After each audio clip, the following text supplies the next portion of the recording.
In this video, we'll be talking about biodiversity and invasive species, the effect that invasive species can have on biodiversity. Let's start off by defining biodiversity. So there are essentially three different aspects of biodiversity. The one that we're probably most familiar with, I don't know about you, but when I think of biodiversity, I think about how many different species are there. Right, the different number of species there are within an ecosystem. That's one aspect of biodiversity, species diversity. However, another aspect is genetic diversity. Over here it says genes and alleles. We'll just phrase that as genetic diversity. G-E-N-E-T-I-C. Genetic diversity is referring to the differences in genes, in sequences of DNA. And we'll talk about why it's important to have genetic diversity within an individual species. And lastly, there's ecosystem diversity. The different regions. This incorporates the organisms that live there, but also the non-living, the abiotic environment, and how all those factors create this unique, diverse planet that we call home. So why is biodiversity important? Well, I'll make some arguments for why we need to make sure we're preserving biodiversity. First of all of our foods we owe to biodiversity. The new varieties of apples that come out, for example, wouldn't be possible without having the ability to cross and breed different versions and continue to get them to promote certain traits or characteristics that we want in our food. And having a lot of different pollinators, bees, over here you can see this hummingbird, bats, etc., to help our plants be able to reproduce and grow is essential. There's also diversity within our soils. A lot of us may think of soil as just, this dead dirt, but actually there's so much life in our soils, and not just worms, but microscopic things like bacteria. Scientists believe that the vast majority of bacteria on the planet are actually in our soils, and we've only identified a fraction of them. So the diversity of soil bacteria is very, very important.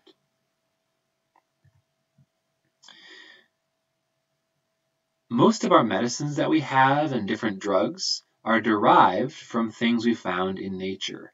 There's very few that we've made up from scratch, maybe even none. Most of them are variations of an original thing that we found in nature. And so if we lose certain species, we might not find cures to diseases and drugs that we otherwise could have found. And so there's this value to maintaining it for human benefit, again, in this way of medicine and things of that nature. More broadly, biodiversity helps to maintain what are called ecosystem services. These are kind of the small things we probably don't really think about. I shouldn't say small things. The things that we don't really think about that help to keep the planet healthy and our ecosystems healthy.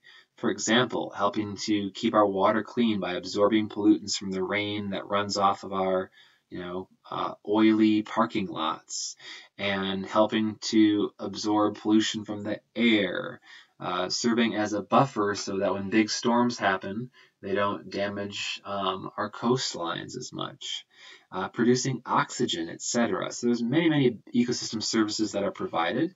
Here's a list of a number of other ones. You can see here things like fresh drinkable water for us, food, providing lumber for us, regulating natural disasters. So like I mentioned, if you have coastal wetlands in place, you have less problems with storm surges, these huge waves that come and accompany hurricanes in certain situations. It helps to act as a buffer for that.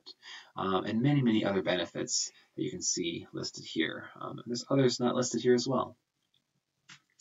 And then lastly, genetic diversity helps a species to adapt to the environment and have a better chance of survival.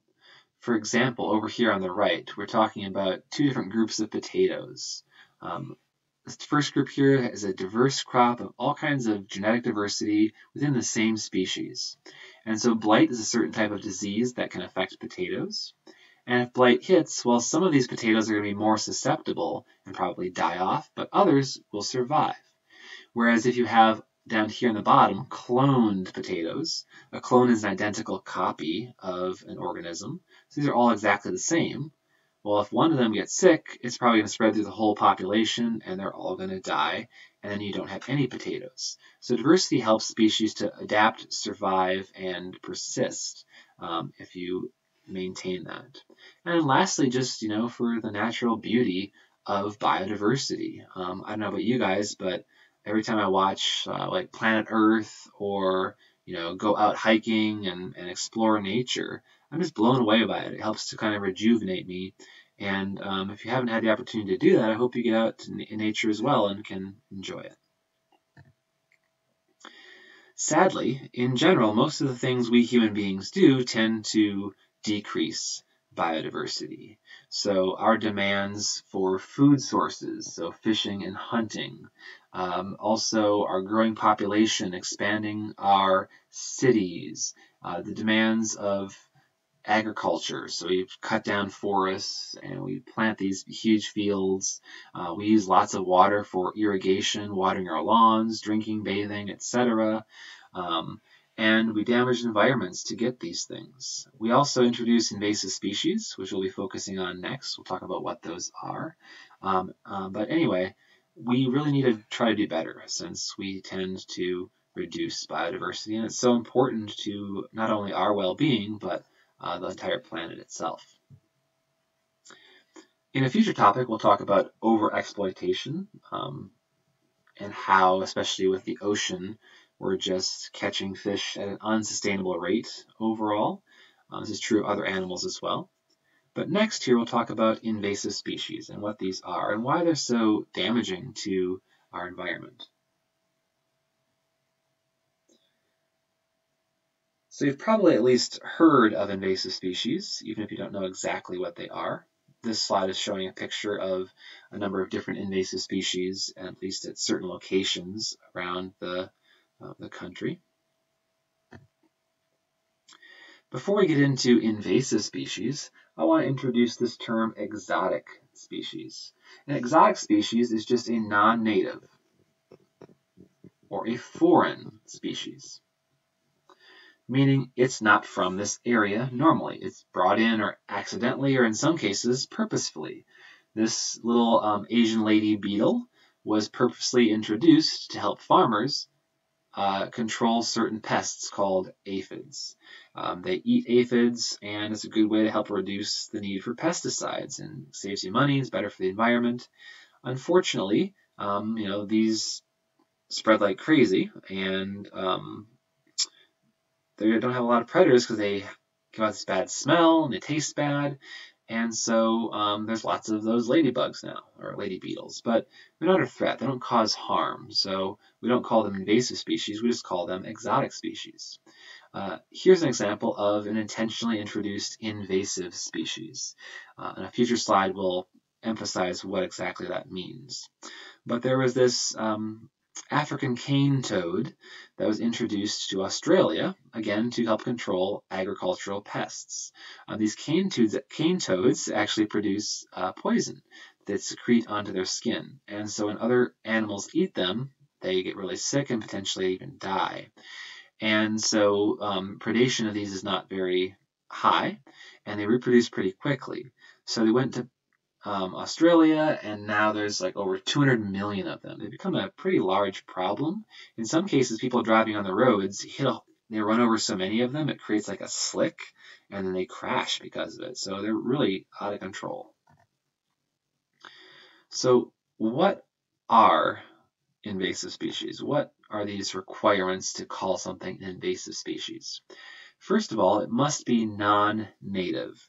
So it must be an exotic species, right? We said this is our term exotic, non-native, foreign, all those mean the same thing. And invasive species can be any type of organism, plants, animals, even microscopic things like bacteria or viruses. They must be able to reproduce quickly and spread. If they're non-native, but they just stay in one area, like rose bushes, for example, or corn that you plant, it's not an invasive species. Yes, it's exotic, but not invasive. And then thirdly, and finally, it must be likely to cause some type of harm, either economic, so some impact to our industry, recreation, etc., damage to the greater environment, or directly to human health. All three of these conditions must be met to call something an invasive species. Otherwise, if it's just non-native and not the other two together, it's an exotic species. So we're seeing a lot more problems now with invasive species than we did in the past, and that's because we're much more of a global economy, a global world than we were in the past. People travel and goods travel every day from one country to another, and it's actually a really significant economic cost to the United States and other countries. The U.S. is estimated to lose $137 billion because of the effects of invasive species. And so it's something we really want to try to reduce the impact.